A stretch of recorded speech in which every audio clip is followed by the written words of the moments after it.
Hello, everybody. I don't know whether anybody is there already, but let's start another session of sprints. I am back from holidays, so I can finally do these reading sprints again. I mean, finally, I say it's been like, what, 2 weeks at this point in time because last week I didn't. But I am reading way too many books at the same time. That will not change today because I won't finish any of them, but at least we can make some progress in these books, right? Hello, Jess. Hello, Charlotte. So tell me what you guys are reading. I am currently reading Curse of the Mist that'll be the first book that I'm starting today. I mean, starting, saying a lot. I have definitely already started it, but like in the first sprint, I will spend like, I don't know, 10 minutes or so finishing my chapter of this book. And then I can move on to my other reads because this is basically my commute book. And so basically at this point in time, I'm reading like a chapter a day, but the chapters are too long to finish on my commute. So I always finish the chapter afterwards at home. But I'm really, really enjoying this one a whole lot. So we'll see what happens with that one because I originally only have plans for the first three books in this series, but the way I'm enjoying this one now, I might just immediately continue on with the rest of the series after that. And yeah, what are you guys starting with? I'll talk about my second book later. Hello, I'm still reading The Adventures of Amina Al Sirafi and Guild. I am jealous of Amina Al Sirafi. It is on my March TBR, but we will see. It's like probably the least important one on my March TBR just because it's a new release. Um, so we'll see whether if I have the time for it because I'm mildly stressed for my March TBR. So I'm really not much reading at all. Yeah, I understand that. I mean, I am not reading much at all, but I still feel like I'm not reading much at all. I still like the entire week I feel like I've been doing other stuff way more than I've been reading. Good evening, Hans.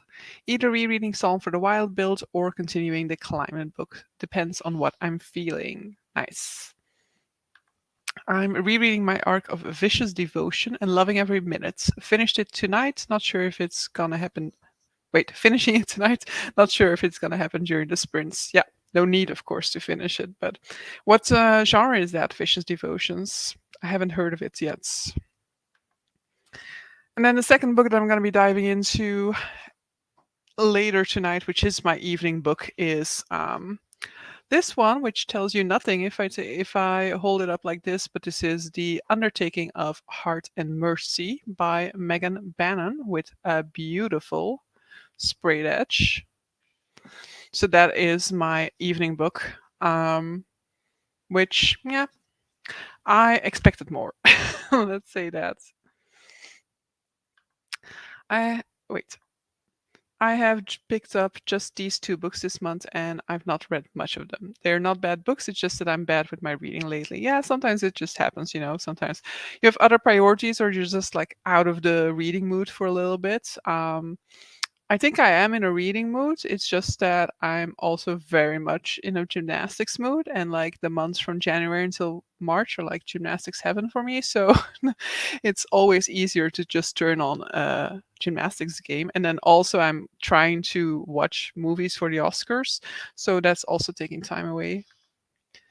Hello, how are you? I am good. How are you? I am mentally preparing myself to go swimming after work tomorrow. So after these sprints, I need to prepare stuff for that, or otherwise, it's definitely not happening. But I am hopeful that I'm gonna do it because I am kind of not looking forward to it and looking forward to it because like my shoulder area has been amazing all week because I went swimming 4 times when I was in Tenerife, and like my shoulder really got loose that way, and so I should continue. But swimming in a pool in 18 degrees weather with sunshine is very different from swimming in a public pool in, what is it here, 7 degrees, I don't know. I hope everyone has wonderful reading time tonight. Indeed, let's hope. Or whatever else you're doing, because you don't have to be reading, of course. It's an indie monster romance, not your usual genre. I mean, I do read some like monster erotica from time to time. Hello, I will be starting the family upstairs. Nice. Hello. I'm still reading Flowers for Algernon, but I also want to do art tonight, so we'll see. Nice. Yeah, Flowers for Algernon is the one that I have like mixed feelings about, I guess. Because in part, I like what it's trying to say, and in other parts, I'm not entirely sure I like the disability representation all that much, but I did enjoy it. I'm planning to finish Norse Revival Transformation of Germanic Neo-Paganism by Stephanie von Schnurbein. Let's try a German pronunciation. I don't speak German. And I'm going to mute myself for a second and drink something because I have like a frog in my throat or something.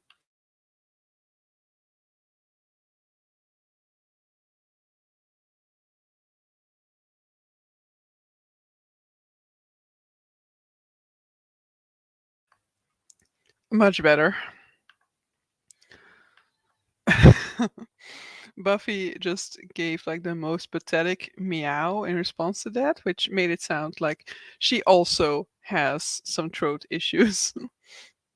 Sounds like a really cool work, Ruff. Yeah, Ruff is always reading like the most interesting things. Um, I have finally started a nonfiction as well because I wanted, like, I didn't. It's not an official goal, but I kind of want to read more nonfiction. So I also started *Sapiens* last night. So maybe in the last sprint today, I might pick up this one, the audiobook for this one, and listen to a bit more of that. We'll see. Maybe I'm in the groove with *The Undertaking of Heart and Mercy*, but it's kind of, it's been *The Undertaking of Heart and Mercy*. It has been sold to me. Like I got it through Fairy Loot, so I otherwise would have not picked up this book. But it was then sold to me because it's like, yeah, it's You've Got Mail is like, it's like You've Got Mail but in fantasy. And You've Got Mail is such a favorite movie of mine. But because of that, I think my expectations for this then became so high. And now I'm constantly comparing it with You've Got Mail, and I'm like, but I love the dynamic in You've Got Mail so much more. Had another weird day at work. My colleague got unwell and had to be taken to the hospital. Oh no. She's apparently doing a bit better, but they still don't know what's wrong. Oh, that's not nice if they don't know what's wrong, because yeah, that's a little bit disconcerting. Hopefully they will find out soon. It's Buffy and Fate wherever you are. I was gonna change my laptop so that you can see Fate, but it's the webcam over there. But Fate is basically just over there. Also on the sofa, of course. Hello. For some reason, the sprint didn't start. Thanks, YouTube. It's amazing. It's annoying. I mean, when that happens. Hello, Kitty. Indeed. Yes, Buffy has been trying since I've gotten back from Tenerife. She is also very demanding because I still had some like last bits of kibble from a previous package, and apparently Mrs. Buffy does not think that the quality of that kibble is good enough. So I was trying to wait it out, but she really was stubbornly refusing to eat. So I caved first, and so now she has her better kibble apparently. It has some really interesting things and a long chapter on the connections between Asatru and fantasy and art in general. I don't know what Asatru is, um, but fantasy and art in general already very interesting. I've lost the knack of this. I'm kind of like catching up to the chat too often. I'm like, oh wait, I need to randomly find something to talk about. Or I can just talk about trying to randomly find stuff to talk about so that I can fill these spaces as well. I didn't have any expectations for The Undertaking of Heart and Mercy and ended up really loving it. Maybe it'll still get better for you. I mean, maybe definitely like if you get a little bit further, because I'm like a quarter of the way in at this point in time, so maybe if we get a little bit further into the plots, I'll also enjoy that a little bit more. But then I'm already thinking of like if we get to that sort of similar type of dynamic as the movie, and maybe I should just really stop doing that. Asatru is a self-description for a lot of Germanic neo-paganism. Oh, okay. Hello, you are just in time because we are going into a reading sprint.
Hello back. I hope I am audible because last time I was talking forever without you guys hearing me, so I'm hoping that that isn't repeating itself. So, wait, what was the term? Asatru. Wicca for more Celtic influenced neo paganism. Okay, nice. Sounds fascinating, if a bit tense. Yeah. It's cool to see how the religion mythology evolved over time. Nice. Thanks for the confirmation. I read like 5 pages and then nothing. Yeah, I also kind of nodded off at times, which is a problem I've been having a little bit, and I don't know whether it's because of this book in specific or not, because it's not like it's that boring, of course. But yeah, I finished my chapter of Curse of the Mistwraith, so I am some 130 pages into that, and then I am more or less around the same mark, right? 146 pages into the Undertaking of Heart and Mercy, with the difference that the Undertaking of Heart and Mercy is 400 pages and Curse of the Mistwraith is 800. So I'll definitely be spending much more time with Curse of the Mistwraith, but that was also intentional. I will be reading a little bit more of it this weekend because I am gonna, as I said earlier, I'm gonna do like a chapter a day.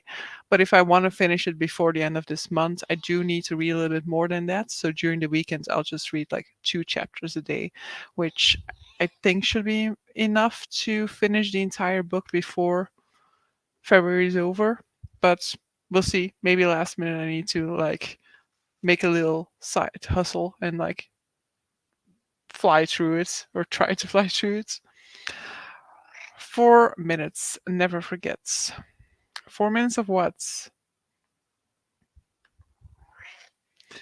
And those, I understand now what the 4 minutes are. The 4 minutes of me talking without you guys hearing. I read 73 pages. Wow. Yeah. We hear you. I didn't do any reading as always, but talked to my mom on the phone and got my pizza. Pizza. Mm. Yeah, I am like trying to eat healthy and like cleverly this week, I guess, because yeah, I'm back from holiday, and of course, holiday I ate a lot because the food in Tenerife was amazing. I'm 85% in, it's so fucking good. Avida Vice just doesn't miss, and I cannot even choose a favorite. Nice.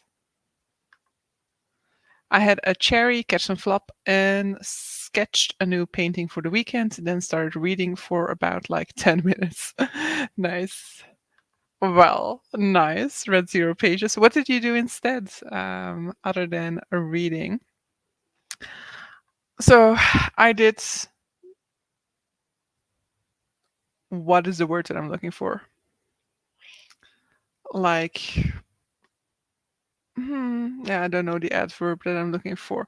But I was a good girl and did my reading the way that I was supposed to. But I think this will probably be the only day since my holidays in which I'm actually going to be reading the maximum amount of reading that I'm allowing myself since January, which actually has been going pretty well. I don't think I've broken my streak ever.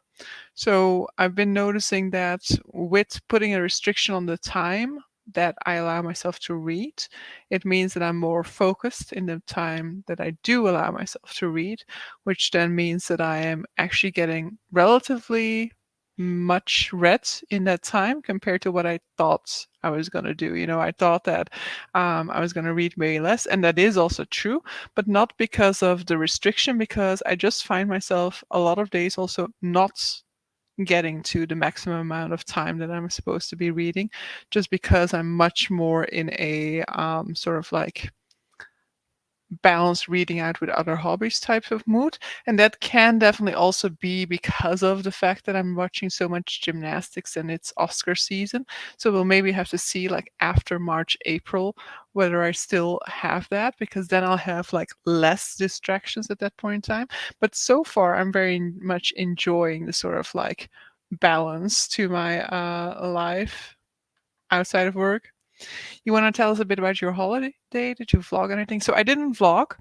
Um, So me and my friends in like January 2020, we went to Tenerife, to the exact same city, so to Puerto de la Cruz for the first time. And then we were like, we were kind of joking about it in advance that we were just like these old ladies that go to the Canary Islands during winter to because like a lot of people, like a lot of older people do that. They go there to go through the winter more or less, and then by the end we were like, yeah, we want to do this every single year because it's just so amazing to see a little bit of sunshine again and like be able to walk around in a t-shirt and shorts and stuff like that in the middle of winter for just a short period of time.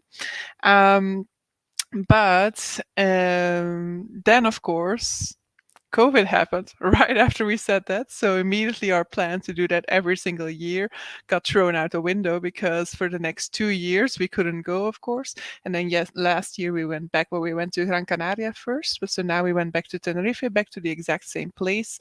Not the same hotel, but we still haven't really found a perfect hotel because we really like Puerto de la Cruz because it's like it's a city, but it's a city on Canary Islands, but it's not like purely there for tourists. A lot of places in the Canary Islands have been created for tourism because tourism is one of the main industries of these islands. But we like when we were in Gran Canaria, we were in a place where it was really just for tourists, and we just didn't really like that atmosphere all that much. So we went back to Puerto de la Cruz because this is more like the less good weather side of Tenerife, so less people go there. Still a lot of people go there, but it's also a town in which you can see like real people live there. The infrastructure is there mainly for tourists, but there's definitely a lot of infrastructure there for locals as well. And so it just feels a little bit more authentic. And so we enjoy that a whole lot. But we still haven't found a perfect hotel there because our hotel now had a beautiful view over the sea, but we didn't have a minibar in our room, which is a little bit um, bothersome because then you cannot buy a bottle of wine in store and keep it in your fridge then, for example. And we didn't have sunshine on our balcony, so we had to go to the swimming pool of the hotel to be in the sun, whereas previous two times we never went to the public areas of our hotel. We were just always on our balcony reading. So we still need to find like a perfect hotel because what we did really love about this one was that the swimming pool was really good because a lot of times swimming pools are like round, smallish types of swimming pools where you cannot really do laps or it's just like it doesn't lean itself to doing laps. And so now we had a rectangular pool, probably about 15 meters long or something like that. So decent for doing laps. And so I swam for the first time in years, which first time was a torture for my shoulder. But by the end of the week, my shoulder was like so happy with the swimming routine. So I should definitely be doing that a lot more regularly. But so, yeah, I didn't vlog because in this holiday, basically, we did nothing. Reading, eating, swimming, and repeating that. We just went to one little town at one point in time because we don't have a car when we're there. So we went by public transport to like one town a little bit closer. And there we just like did a few sites and stuff like that, but nothing major. So I have a few pictures on my private Instagram. I can share them on like my own, like on my public Instagram, or maybe I can share some of them on the Discords. But yeah, I had a great time. I like the January holiday. I usually go on holiday about twice a year, sometimes three times. But I go once with one friend and once with the other usually. And so the January one is usually the sort of like chill, do nothing holiday, and then the other one is the one in which I actually do stuff, which will be London this year. So that's happening in June. I had dinner and scrolled on the evil but magical handheld technological device. Yes, it is definitely evil at times. Whoa, chat jumped. Lol. Read 20 pages about art, religion, Wagner, William Morris, and Tolkien. Nice. It is dense, but I usually read academic books during sprints. I find it easier to concentrate in those situations for some reason. And nice, yeah. I can see how it would help with like focusing on something like that because I think it probably requires quite a lot of focus. And so knowing that you have a certain amount of time to focus on it helps. That's what I was saying earlier when because I now have a time restriction that I place on myself, during that time that I am allowed to read, I am reading more focused than I would before. Sounds like a great vacation. I miss the sea and the sun and the pool. Yeah, I can definitely imagine. Like, it wasn't like the perfect weather or anything like that. There was definitely like, it was very much cloudy, but in the north of Tenerife, that is actually quite normal because, like, the clouds basically bump into the volcano and then keep the clouds and rain away from the southern part of Tenerife. But because they bump into the volcano, it means that there's quite a lot more precipitation on the north side of Tenerife. But it also means that it is much more green on that side of the islands. But so there was rain multiple times. It was quite cloudy, but there were many times in which you like a lot of I was always in any case just wearing like a light sweater. We were by the pool side a lot of the time, just drying in the sun. So it definitely was still really good weather overall. And I did get a little bit tanned for my tanned in my vocabulary because I definitely never tan. So a slight color is already a tan for me. It does sound like a lovely account of your vacation. Yeah, I really had a great time. I wanted to say I miss the sea too. Then I remembered I live by the sea, but in Sweden, so it doesn't really count as it's a different type of experience, I guess. Because I'm now imagining like a beautiful, majestic Scandinavian landscape with a sea in it. So that also is beautiful, but it is different than the type of like beach holiday that I just had, more or less. I was in Vienna, but there was little sun and definitely no sea or warmth. Yeah, I mean, I think there was more sun in Belgium than there was in Tenerife where we were, but it was definitely a lot warmer in Tenerife. We were also like sleeping with our window open. I cannot keep my window open for more than a couple of minutes, or I'm like, ugh, cold. So much water. Yeah, different sea vibes. Yeah, definitely. But also very, very nice. I went to Sweden and to Norway a few times when I was a child. But yeah, it was always super lovely. I don't know whether I will ever go back because it was like super expensive. And I kind of feel like, okay, I've done them. If I wanna be spending that amount of money, I wanna be doing it going somewhere else. But so if I want something like that, I'll probably go to Iceland next because I haven't been there yet. Um, but yeah, I have actually been like thinking about my next sort of like big trip because one thing that I really want to do is to go to Cambodia. But as I indicated, I usually go with one or of two of my friends, and both of them are not interested in Asia at all. So if I want to go to Cambodia, it would be by myself. I would probably do it in a group trip, but the problem is that those things, of course, cost money. So I have been thinking about it because it's now like the perfect time now that I'm still in my 30s, like still young and thriving, let's say it like that.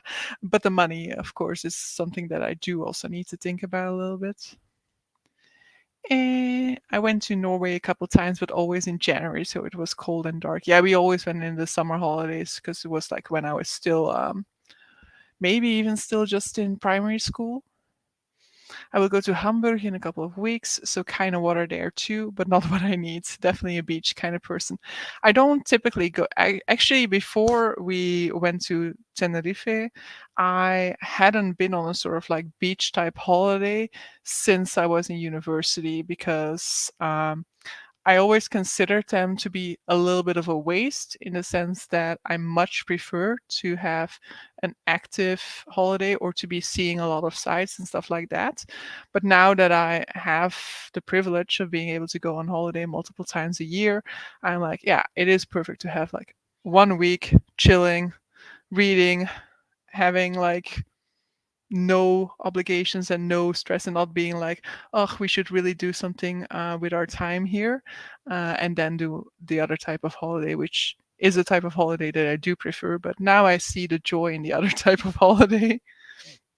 I want to go to Iceland. I've only been there at the airport during my layover. I need more. I can imagine like an airport stop is not really it doesn't allow for much opportunities to see the countries. I went horse riding along the fjords of Iceland some years ago. That was beautiful. I can imagine. Like in principle, I have done horse riding, but I don't know whether I would be able to just do it again now. I mean, in principle, it's not that difficult, I guess. Though I don't really know because like the horse that was trained on was like so well trained that basically the horse responded to the guy rather than to me. So if he told me like put her in, I don't know what the terminology is in English actually for that. Well, put her in draf, it would say, and then the horse would just do it. Hearing him say the word draf, the horse would just do it. So, and then I turned out to have scoliosis, and they said, don't do horse riding anymore. So that's the end of my horseback riding career. Worst case, I once did not bring enough books for my beach vacation. Yeah, now I was well foreseen because I had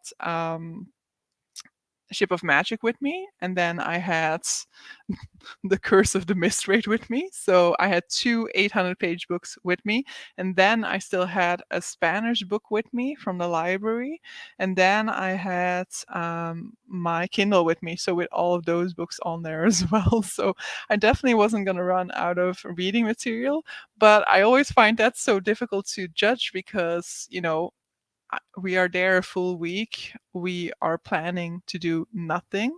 However, how much reading can I still get done in that time? Because it's also not like I want to be like getting as much reading done as possible, neither. Cancer would be the term there, right? Oh boy, that sounds horrible. I've never had the courage to take a trip on my own. Sounds nice, to be honest. Explore some museum, makes art, and visit bookstores. Yeah, I have done a group trip before, so but it's not really taking a trip on your own. Yes, you don't know anybody, and I think I'm a little bit more hesitant about it at this age because when I did it earlier, I was like 25, and it was an organization that had these trips for under 26-year-olds, and so I knew everybody there is more or less my age, meaning they're also more or less all gonna go on this trip alone, which is the case. None of them, like some people knew each other, but there weren't any sort of like friends clusters or anything like that. Whereas if I'm gonna go on a trip now, I would have to go with the plus 26-year-olds, and so there's much more age differences. But that also, for example, means that there will be more couples who are going on a group trip, so it's a very different dynamic. So that's kind of my hesitation there nowadays. But I did then in November went on my first like real long-term solo trip in which I didn't really know anybody. Except I did meet my colleague in Bologna, and I actually enjoyed it. But it is also difficult because the main problem there is the dining. It's very awkward. I only really go with friends, 15 or so, in the summer, and don't go anywhere most of the rest of the year. Yeah, I was like a lot of times in those because I have holidays to take because I have quite a lot of holidays, luckily, and a lot of those holidays I just spend at home. And now I was like, yeah, maybe I should just really do something with that time off. Maybe I should go somewhere else as well. Also too scared to go on vacation alone. I always fear I will be awkward and just stay in my hotel. Like I don't mind the going around town, going to museums and all of that. That's pretty easy for me. I also have really good orientation, so that also helps. But like the sitting down to eat by yourself at a cafe or like in a restaurant, that is something else. But I did also even go for like a glass of wine in a wine bar on my own at some point. It's not that weird. It's not that problematic to do it, but it is a little bit of a hurt. So, time for another reading sprint.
I'm back. And I also just realized that my headline needs to be adapted to the undertaking of heart and mercy. Mercy. So, how did we all do during this sprint? I I just this book just cannot please me, I'm afraid, because it just like I got to the scene where I was like, okay, maybe if this happens and I get to that section, I'm gonna start loving it. Um, but it is such a mirror of the movie that I'm now like, yeah, but it's just like ripping off the movie at this point in time. So I'm afraid it cannot do any good. It cannot do like cannot make the right decisions for me because I'm always going to be like apparently. But I am liking it more now, and I'm interested to see where it is going. But I fear it is going to go like exactly like the movie. Where was I? I'm signing off, probably, since my focus is gone. Have a lovely night, everyone. Yeah, you're probably gone now, but lovely night to you as well. I'm only a few percent from the end, so I'm gonna keep going. Nice. I hope you get to finish it soon. I read one article, 6 pages of the climate book. Nice. How many articles are there in total, by the way? Because like it's a really hefty book, so I'm assuming it's like a ton. I read 62 pages. I like the book so far. I'm curious how it all fits together. Now I'm trying to remember what you were actually reading.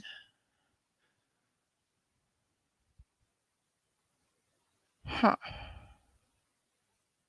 I don't think I remember what you were reading. Still not reading, but answering comments and stuff. Nice.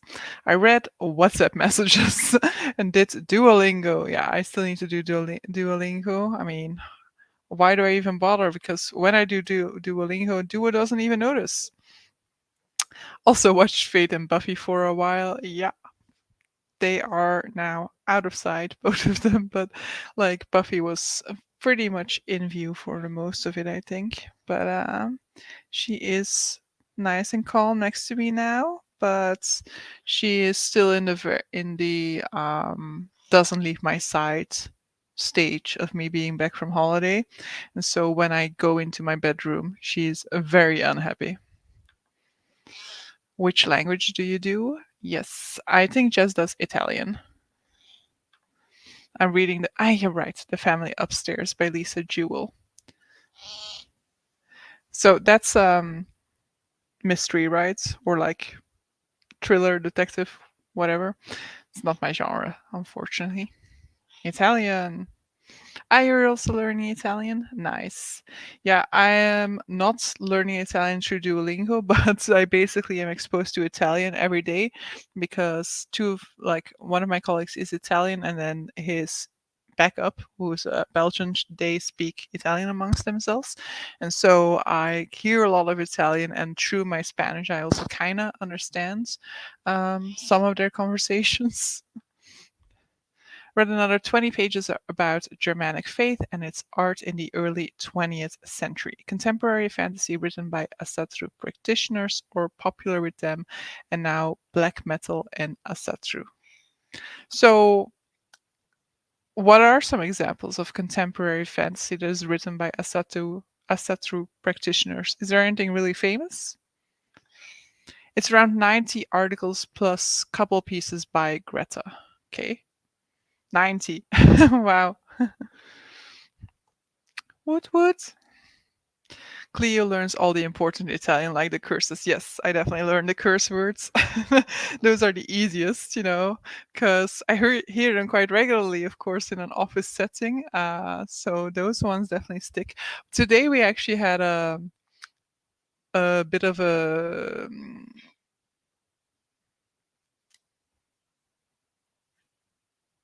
I cannot find the exact word, but so today we had an experience in which our Italian colleague was asking us what the song is that we sing when somebody has a birthday, the happy birthday song.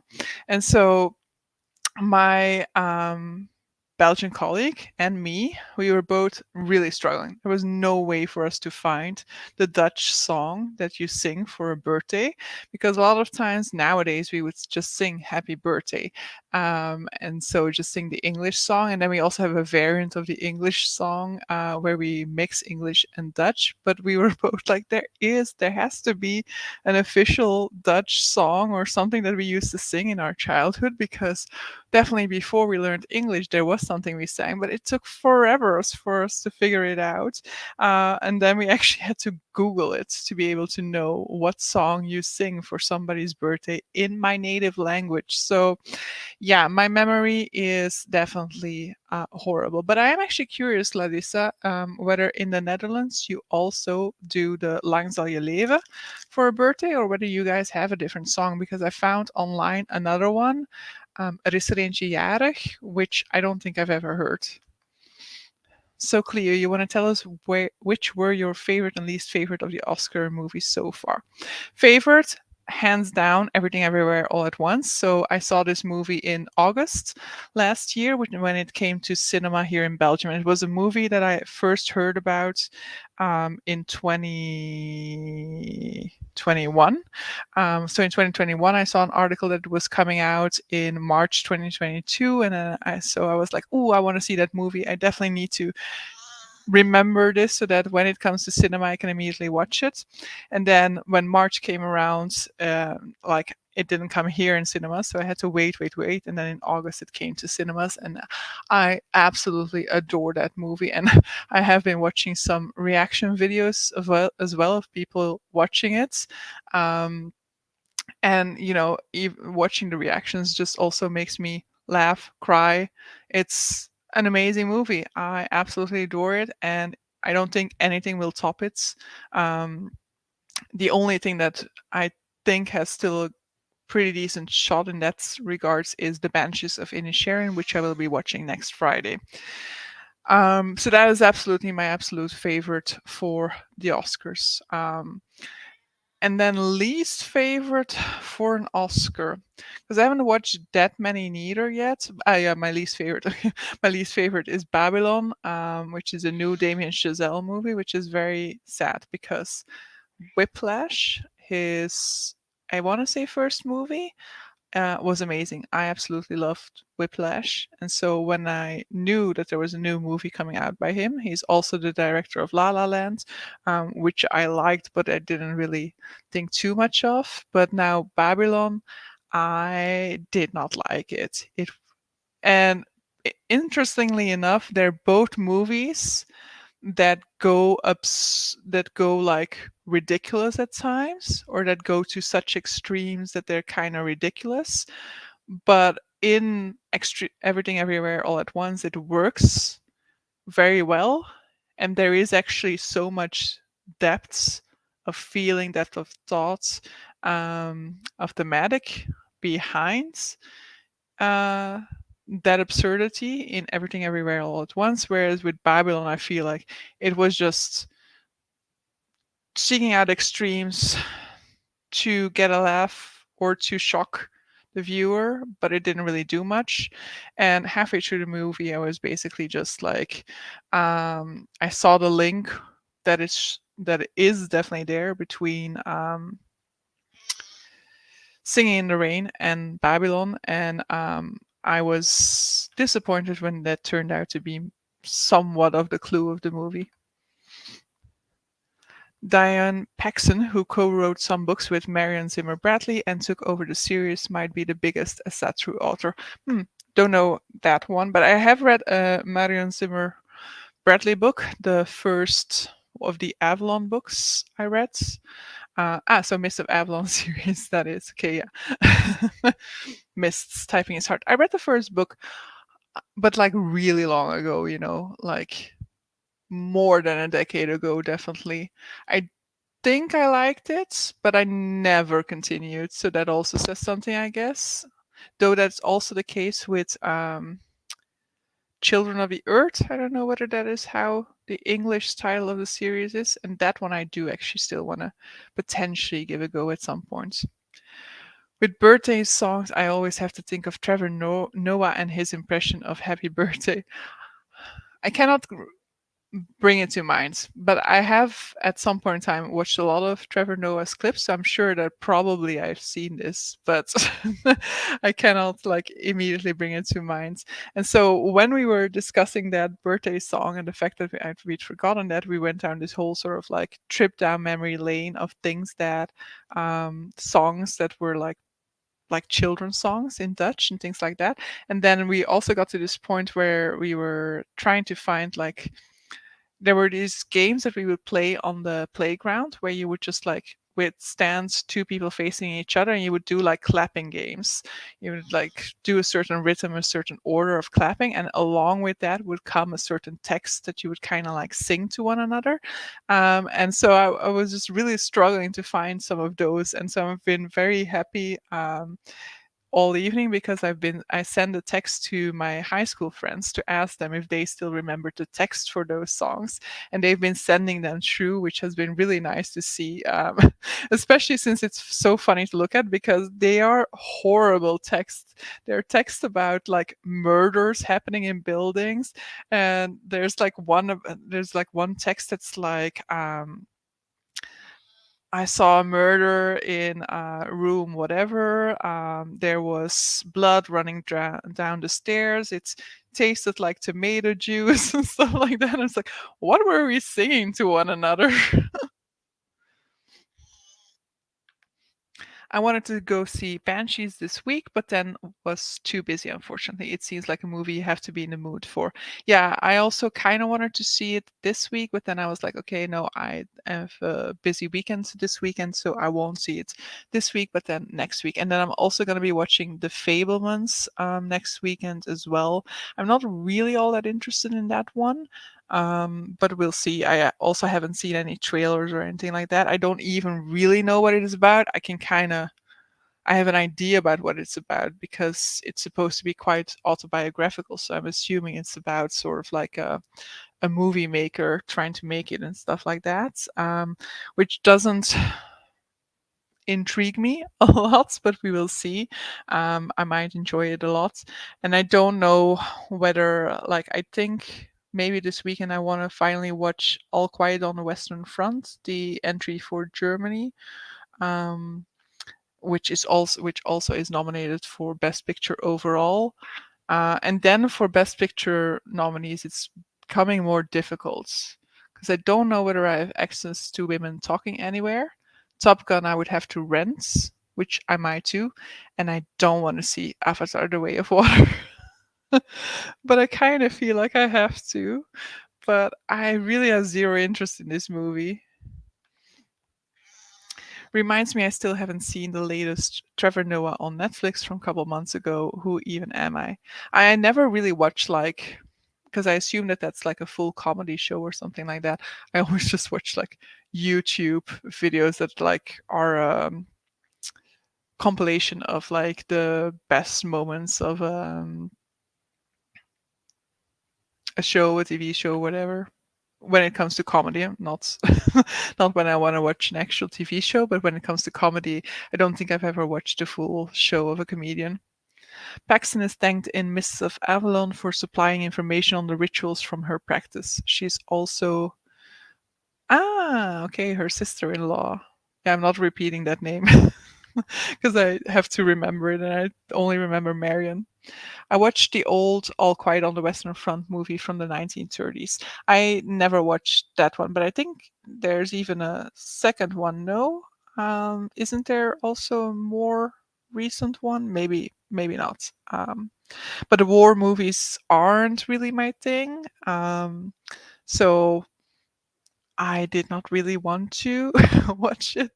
But yeah, I it is interesting coming from a different perspective than usual, which is the war movies that I have enjoyed have been like that, like Letters for Iwo Jima. I liked a whole lot. I actually really like that double feature because that is Flags of Our Fathers and Letters for Iwo Jima. They are two movies made by Clint Eastwood, I think.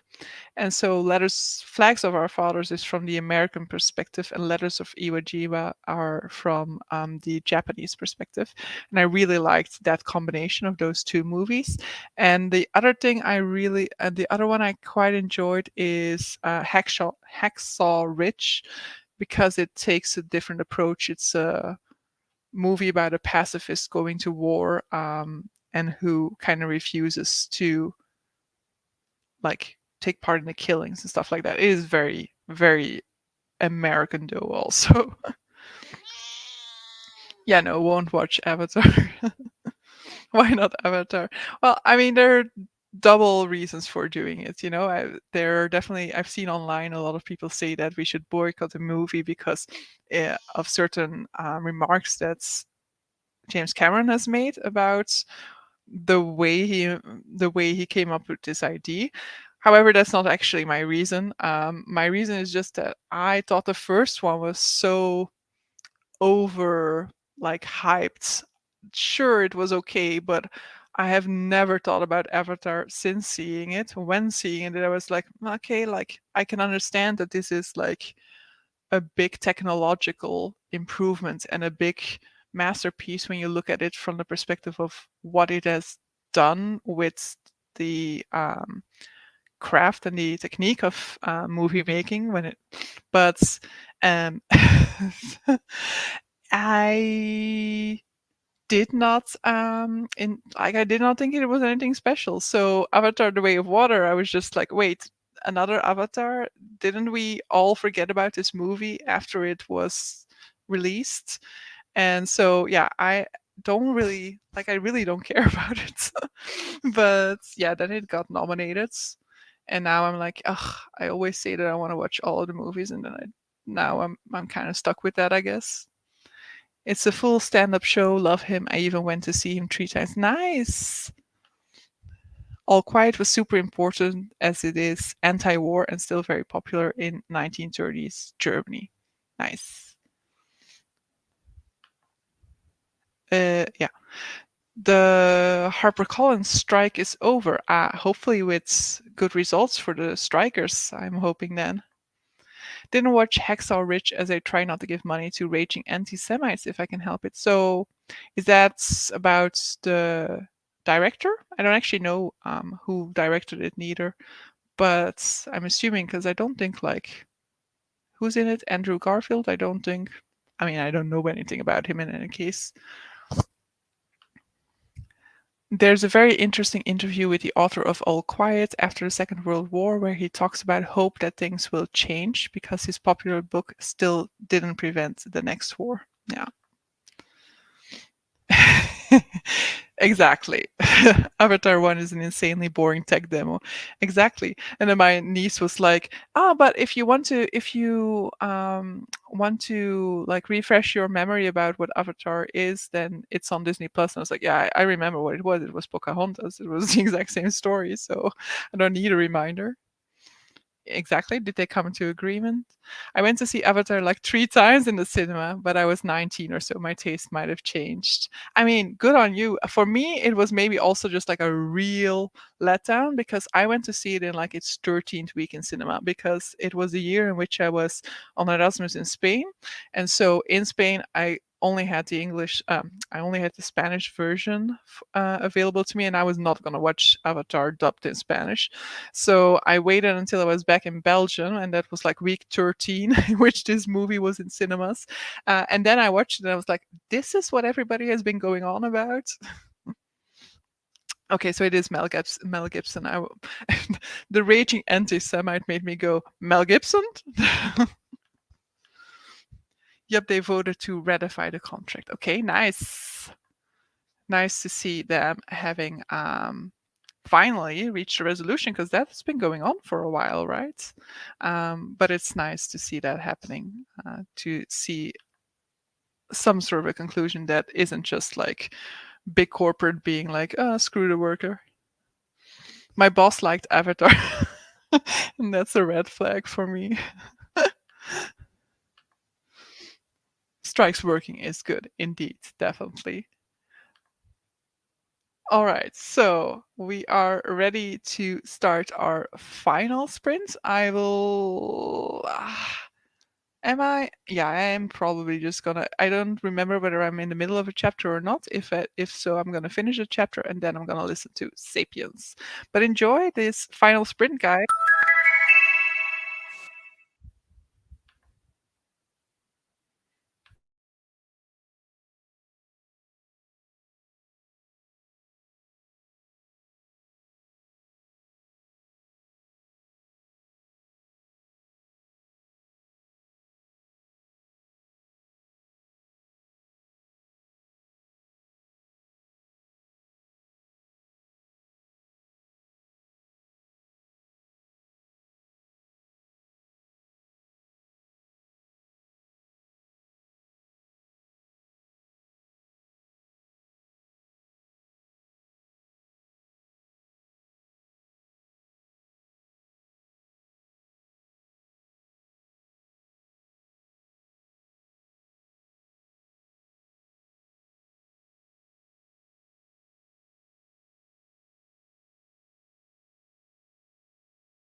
Hello.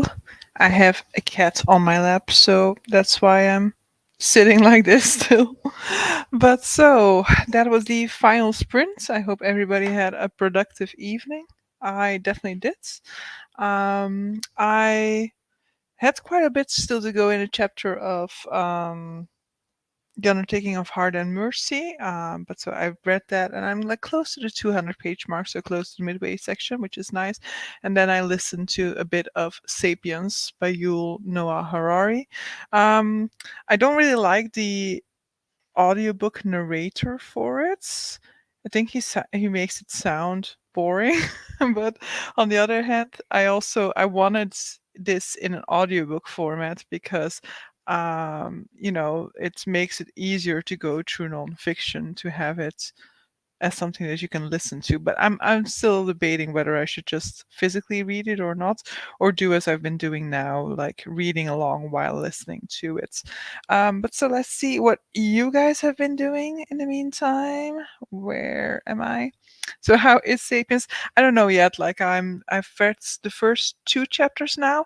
I think what I would have liked in the very beginning is like an introduction that kind of gives me an indication of what this book is like, what the scope is.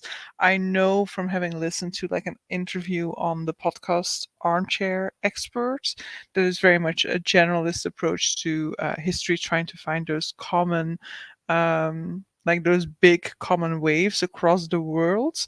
And so at this point in time, I'm look at the part in which he's looking at the cognitive revolution and how basically how like why Homo sapiens was such a success story. Why have we had why are we basically like the only Homo, don't find a word. Why is there no competition with an other type of human basically at this point in time? Like what's the success story there? That's basically what we're mainly going into at this point in time in the book. But I'm finding it like difficult to see its focus because it's like shifting around a lot. So I find it difficult to see like, okay, what story is it trying to tell, which is interesting because it is talking about how storytelling is the strength of Homo sapiens.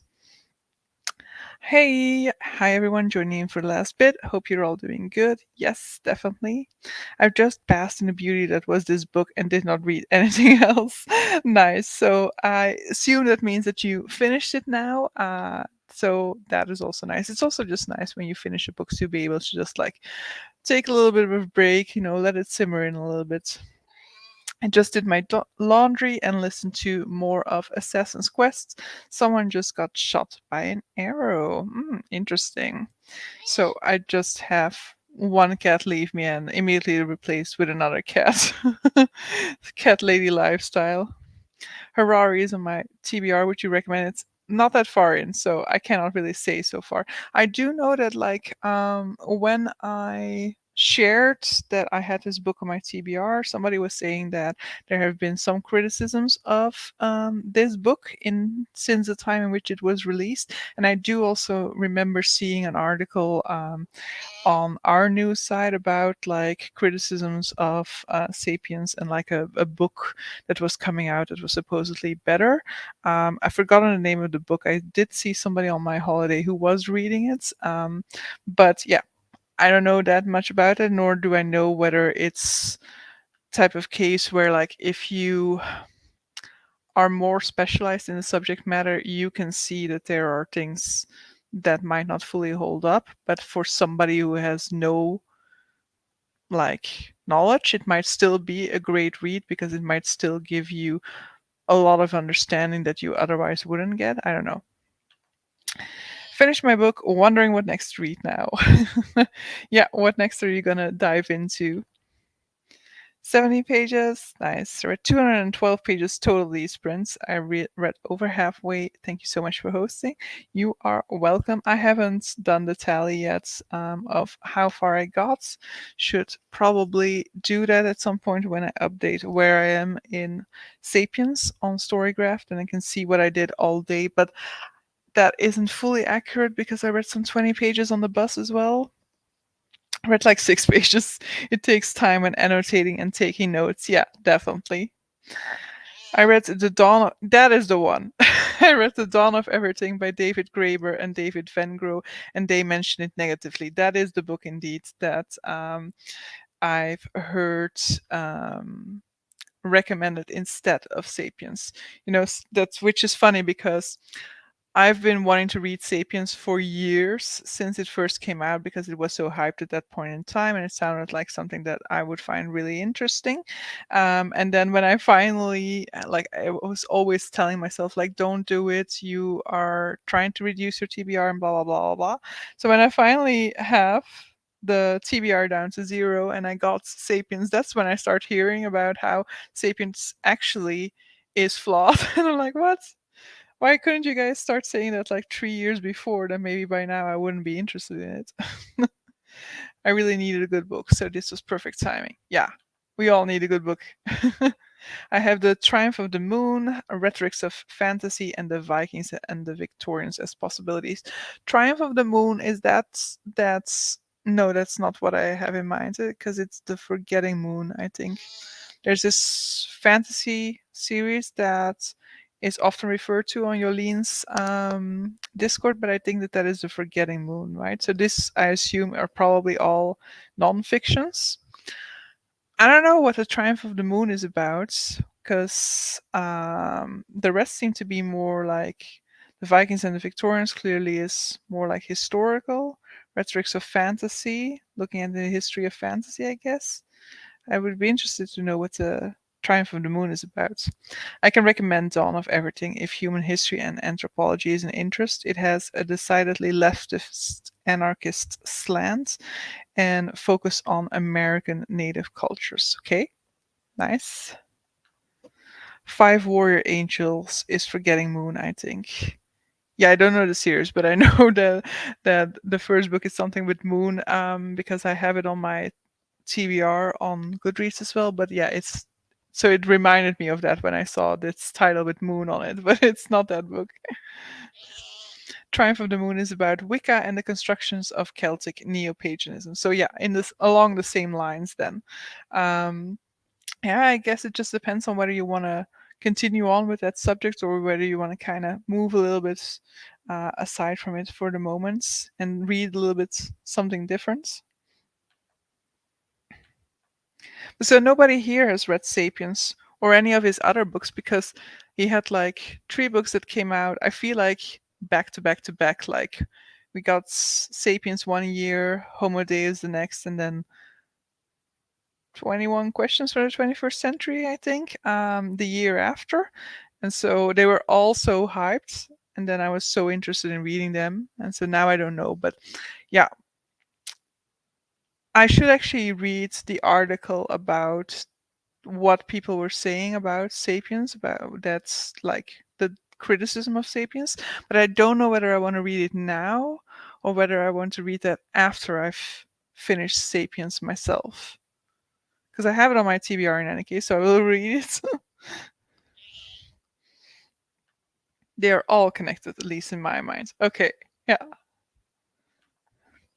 I did read the one about 21st century. That's the one that I find like the least interesting. I guess because my main interest about *Sapiens* is the historical side of things. And so *Homo Deus* was also already something that interested me a little bit less because it looks to the future. And so I'm more interested in analyzing like the past. Wouldn't agree on everything, but it had very interesting thoughts and observations. Yeah, I mean, that's also often the case in nonfiction, of course. You don't need to agree with everything, like depending on what type of nonfiction, of course. Um, but there are often already like interesting takeaways and then other stuff that doesn't really work for you neither.